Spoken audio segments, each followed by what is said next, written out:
Միամիտ արջը։ Լինում է չի լինում, մի միամիտ արջ է լինում։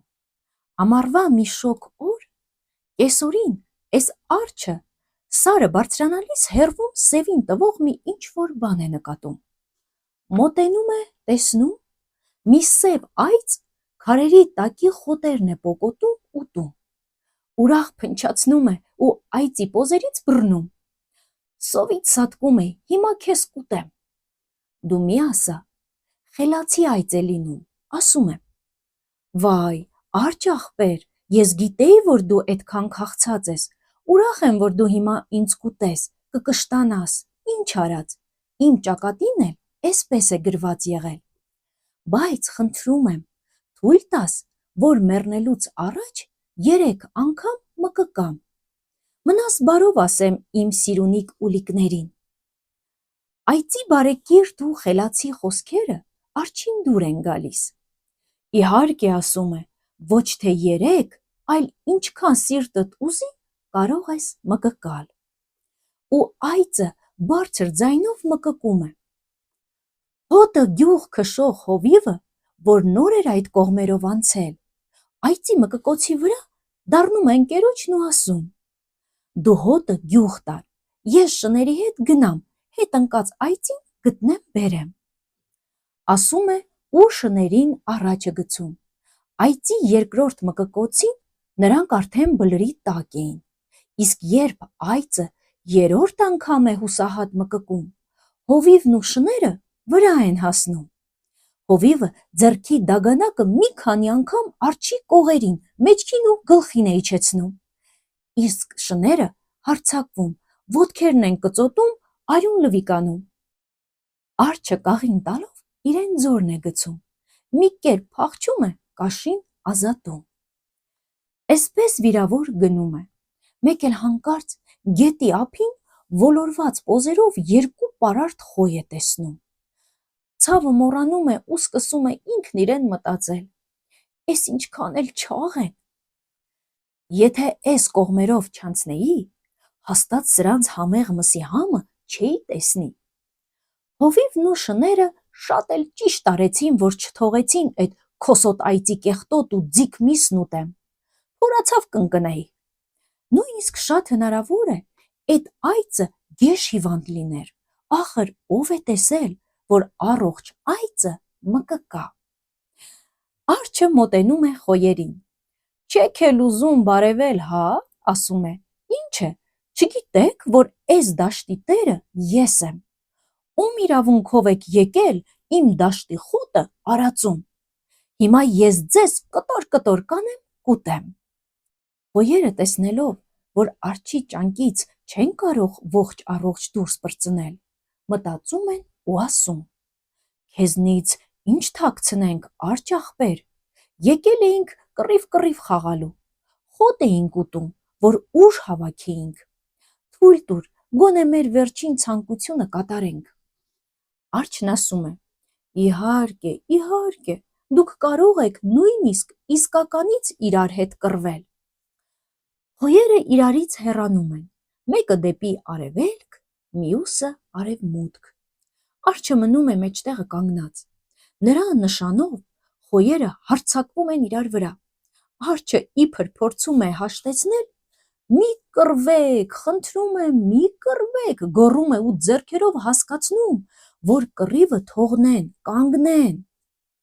Խոյերը սակայն գլուխները կախ կատաղի արագությամբ վրա են հասնում ու իրենց սուր պոզերը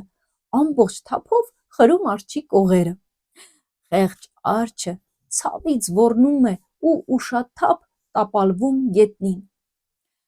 Հենց ուշքը տեղն է գալիս, սկսում է ինքն իրեն նախատել ու հայհոյել. Ախր, այ ապուշ, դու որ օրվա դատավորն էիր, հերդ է դատավոր եղել, թե պապդ, հը։ Մեծամիտ հիմար, բա ափսոս չէին էդ չաղլիկ խոյերը։ Էսպես ինքն իրեն նախատելով ու իր սև բախտն անիծելով առաջ է գնում։ Մահակի հարվածներից ու շների կծածներից շատ ավելի անտանելի էր խոյերի պոզերի ցավը։ Էն է, ոտից ընկնում էր, մեկ էլ հանկարծ անտեր մի էշ է տեսնում։ Ուրախությունից քիչ է մնում նորից ուշաթափվի։ Տեղից ժաշ չգաս, գոռում է, շատ քաղցած եմ, ուզում եմ քեզ ուտել, բայց դաստիարակությունս թույլ չի տալիս, որ առանց զգուշացնելու վրադ հարձակվեմ։ Հարգարժան արջ, ասում է էշը, ես հատուկ քեզ համար եմ եկել այստեղ։ Եկել եմ, որ ինձ անուշ անես, թե չէ գյուղում ինձ լավ էլ պահում, խնամում էին, հոտս էլ միշտ տեղը տեղին։ Շնոր արա, հեծիր մի քիչ ման տամ, հանգստանաս, հետո երբ կամենաս, հանգիստ խղճով ինձ կուտես։ Միայն թե խնդրում եմ, հեծնելուց հետո աչքերդ փակես ու ինձ թույլ տաս 3 անգամ սրտանց զռամ։ Երրորդ զռոցից հետո իմ միսը շատ ավելի կքաղցրանա, կուտես կհամոզվես։ Ճիշտ ես ասում, իսկապես որ լավ էլ հոգնած եմ, ասում է արջը,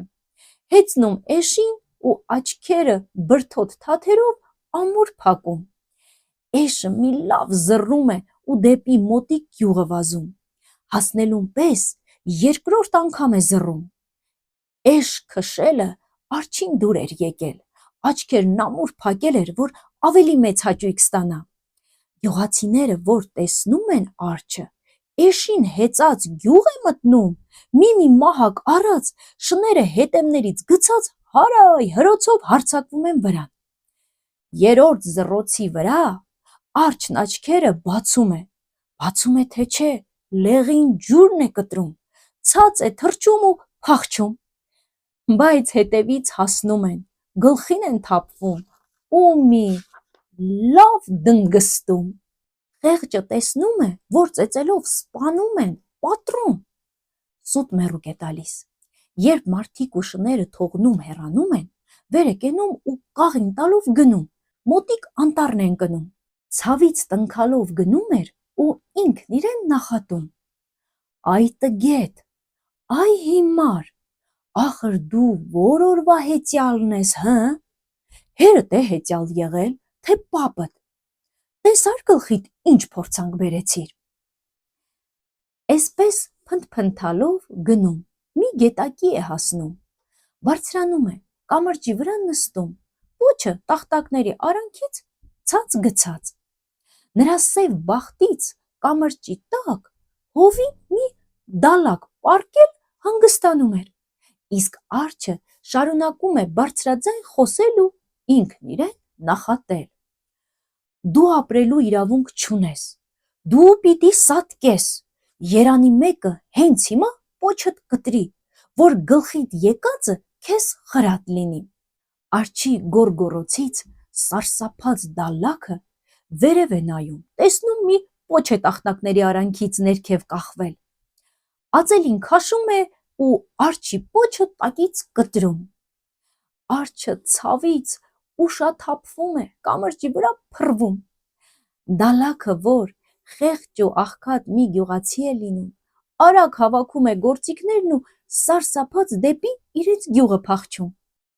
Մեր հեքիաթը վերջացավ, ագռավն ընկավ փորացավ ու իր բույնը չհասավ։ Այսքանը, կհանդիպենք հաջորդ անգամ, իսկ դուք մի մոռացեք բաժանորդագրվել։ Կհանդիպենք։